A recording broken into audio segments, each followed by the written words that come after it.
안녕하세요. 능이고등학교 역사랑 조중훈입니다. 자, 우리가 이번 시간에 배울 내용은 이 당나라가 멸망하고 난 다음에 이 혼란한 5대 십국 시대를 거쳐가지고 송나라가 어떻게 건국이 되었고 발전을 했으며 쇠퇴를 했는가를 같이 한번 보도록 하겠습니다. 먼저 당나라가 우리가 지난 시간에 배웠듯이 절도사 주전충의 난에 의해서 907년에 이제 멸망을 당하게 됩니다. 이렇게 당나라가 멸망하고 난 다음에 절도사들이 전국에서 일어나가지고 나도 한번 왕이 되어보겠다. 이런 혼란한 시기를 5대 십국 시대라고 이제 불리게 됩니다. 왜 이름이 5대 십국이냐 이를 봤을 때 먼저 화북에는 5가지의 큰 왕조가 들어섰다 해서 5대라는 명칭이 붙으며 나머지 화북이라든지 또는 일부 지역에 10개의 지방 정권이 등장했다. 이런 뜻에 따라서 5대 십국이라는 이름이 붙게 됩니다. 여기 5대에는 후량, 후당, 후진, 후완, 후주 이 5 왕조가 이어지게 되는데요. 이 왕조들의 이름은 외울 필요 없습니다. 그러나 외워야 될 게 한 가지가 있는데 바로 이 후당에서 후진이 건국될 때 이 석경당이라고 하는 사람이 당시 군사적인 열세를 보충하기 위해 이 거란족의 요나라에게 군사적 지원을 받게 되거든요. 이에 따라 석경당이 후진을 건국하게 되는데 이에 대한 대가로 요나라에게 이 연운 16주라고 하는 만리장성 이남의 땅을 넘겨주게 됩니다. 이렇기 때문에 나중에 송나라가 이 연운 16주를 획득하기 위해 엄청나게 노력을 하게 되거든요. 당시 중화민족으로서 만리장성 이남의 땅을 북방민족에게 넘겨준다, 뺏긴다 라는 것은 자존심으로서 용서할 수 없는 일이기 때문에 많은 노력을 하지만 결국은 실패를 하고 포기를 하고 결국 이제 좀 저자세로 나가는 그런 모습들을 자 보겠습니다. 그리고 이 송나라, 특히 이 북송은 이 송태조 조광윤이 960년에 이제 건국을 하게 됩니다. 이 송태조 조광윤은 이 후주의 절도사 이제 출신이에요. 절도사. 그렇기 때문에 절도사 출신으로서 자기가 왜 이렇게 당나라가 혼란한 시기를 거쳐서 멸망을 했으며 5대 십국이 왜 이렇게 혼란했는가를 매우 잘 알고 있는 사람이었습니다. 그렇기 때문에 송태조 조광윤 이후에 이 절도사 이 군벌들의 권한을 약화시키고자 엄청난 노력을 하게 됩니다. 하나의 일화로서 송태조 조광윤이 이제 공신들을 불러놓고 같이 술 한잔을 탁 하고 있는데 갑자기 술 한잔 잘 먹다가 송태조 조광윤이 한숨을 후 쉬게 됩니다. 공신들이 그 모습을 보고 폐하 왜 그러십니까? 라고 물으니까 송태조 조광윤이 말하기를 내가 지금 황제가 되었지만 발 뻗고 편히 잡 수가 없다. 왜 그런지 아느냐 모르겠습니다.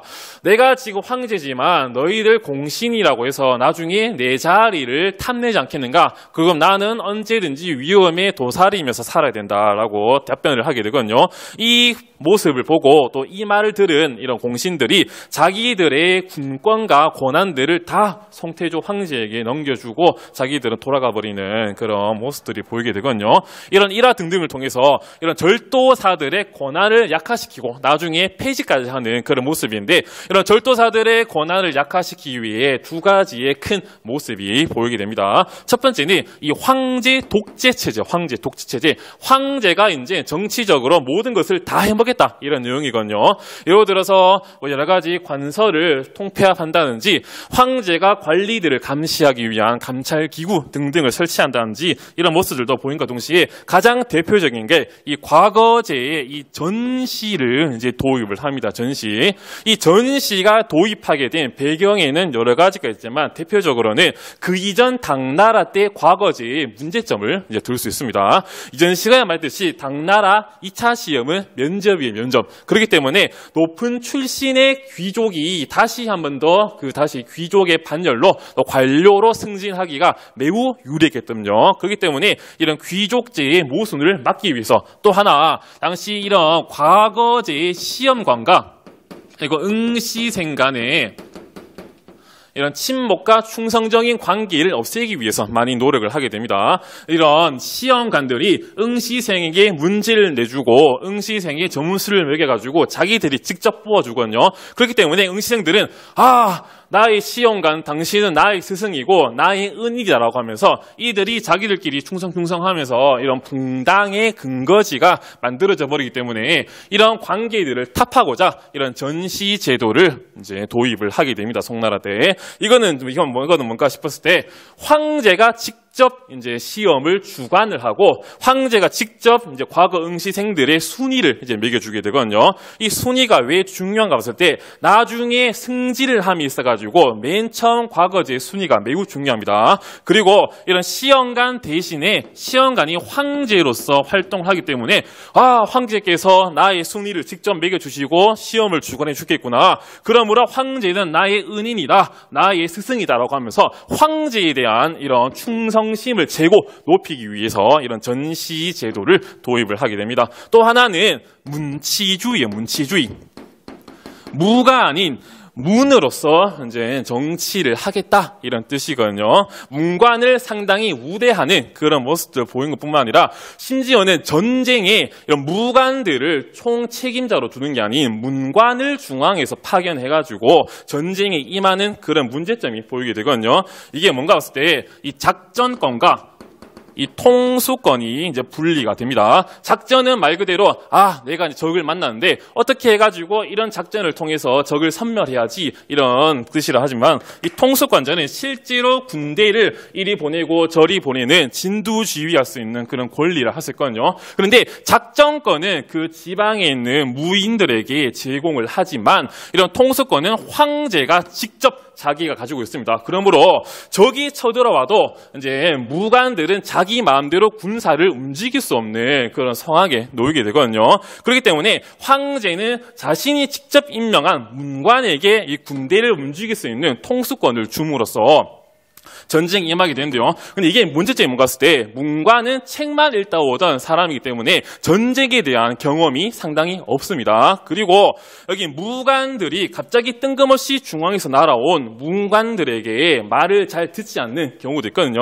이게 생사고락을 한 개만 무관들과 병사들끼리 서로 의리 관계가 맺어지는데 뜬금없이 아무것도 모르는 문관이 와가지고 전쟁의 상황도 몰라, 지리도 몰라 이렇기 때문에 이래라 저래라 해버리면 상당히 무관과 중앙에 파견된 문관 사이에 갈등이 증폭될 수 있는 그런 문제점이 있었습니다. 이에 따라서 국방력이 심하게 약화되는 그런 문제점이 보이게 된다. 이런 문제점에 따라서 이제 북방 민족들이 송나라에 막 쳐들어오게 되거든요. 요 나라와 송나라가 이제 갈등을 겪게 됩니다. 아까 말했듯이 송나라는 이 연운 16주를 이제 거란에게서 다시 빼앗아오기 위해 많은 노력을 하게 되는데 결국은 패배를 하고 이 전연의 맹약을 이제 맺게 되면서 연운 16주를 포기하게 되거든요. 1004년에 천사가 내려와가지고 죽어라라고 하면서 결국은 송나라가 거란에게 은과 비단을 매해 제공을 해주는 세패를 지급을 하게 됩니다. 그리고 서하 탕크투족, 이것도 다음 시간에 배울 건데 탕크투족과 또 송나라가 전쟁을 겪게 되는데 1044년에 죽어라라고 하면서 결국 또 송나라가 굴욕의 자세를 보이게 되고 서하에게 또 송나라가 은과 비단을 매해 세패를 지급을 하게 됩니다. 요 나라는 이제 형제 관계를 맺게 되는데 형이 송나라고 동생이 요 나라입니다. 형이 동생에게 세패 용돈을 준다. 이런 명분과 실리의 관계가 맺게 되고 서하에게도 이제 송나라가 군, 서하가 신 이런 군신 관계가 맺어짐에 따라 군주가 신하에게 또 여러 가지 물건을 준다. 이런 세패 지급을 하게 됩니다. 이렇게 국방력도 약화되고 여러 가지 재정적인 부담이 커지게 되자 송나라 신종 때 이 왕안석이라고 하는 사람이 신법, 새로운 개혁을 이제 시작을 하게 됩니다. 그런데 여기는 신법당과 신법에 반대하는 사마광을 필두로 하는 구법당의 갈등에 의해서 결국은 실패로 끝나게 되고요. 나중에 여진족이 아골타가 금나라를 건국하고 난 다음에 1127년 이 정강의 변에 의해서 북송이 멸망을 당하게 됩니다. 이 정강의 변은 흠종과 휘종 그리고 왕족 관료 수천 명이 북방 지역으로 끌려가 버리는 또 노비로 살게 돼버리는 그런 굴욕적인 모습의 사건이다. 이에 따라 남송이 1127년 이후에 이제 건국이 되겠는데 북송의 수도가 병경, 같은 말로 카이펑 또는 개봉이라고 하는데 남송은 요 이만 현재의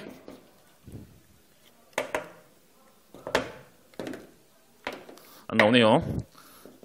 이만 현재의 요 항저우로 이제 수도를 가지게 되면서 남송 시대로 넘어가게 됩니다. 자, 다음 시대에는 이 송나라와 함께 있었던 요 나라 서하 그리고 고려의 정세가 어떻게 전개되었는가를 같이 한번 보도록 하겠습니다. 자, 오늘도 수업 열심히 들어주셔서 고맙습니다.